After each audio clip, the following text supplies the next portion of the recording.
Today I'm going to show you guys how to duplicate water in Terraria. It's very simple. What we need is an empty bucket made from iron and an anvil. And we are going to make sure that we only have one empty bucket in our inventory for this, because it's very important not to have either full buckets or other empty buckets in your inventory. That's the most important thing. And we're going to take some water. Let's just say we have a water pond like this, and we want to turn it into a fishing area, or we want to use it for design. We're just going to take a couple of blocks here, and we're just going to use those to actually make this work. For this, I like to make a G. So you pretty much just put down 2 blocks with a gap in the middle, and then you go above the middle block and you go out to make a G. And of course, there's a goblin army approaching from the west because Terraria doesn't want me to film today. And then you hold your cursor here and you hold left click, and you do this by spamming on console. If you do this, you can fill up your water and you can have infinite water. You could do this to make a fishing area. You could do this to make an arena, whatever. By the way, I just finished a solar eclipse before this goblin army started to come in. So hopefully the goblin army won't interrupt this, because what are 2 more things I want to show you. The reason why this works is because the water is going to spill half to the right and half to the left, and the half to the left is going to create a little pool.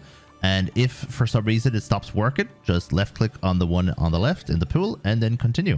So you just make a mistake by accident, you stop clicking, you stop spamming, and you just take it from here. Now, just a reminder, if you are on console, you spam the button rather than holding it down. Technically, you don't need to make a full G. Literally, it only takes 2 seconds to make a G. Just in case you want to save extra time for whatever reason, all you have to do is technically this. This works with water mostly.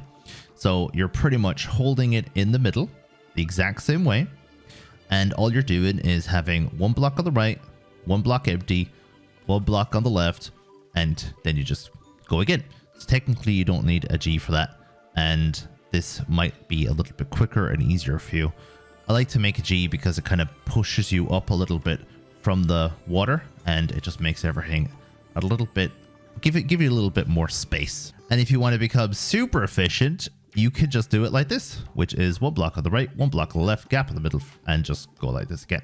And the reason why I don't like to do this one is simply, once again, I'm very close to the block, and I like to have a little bit of space to see what I'm doing, especially if I'm doing liquids like lava and honey, which this also works with, but you have to be careful not to hold the button. But you can see that in another video that I've made on how to duplicate all liquids.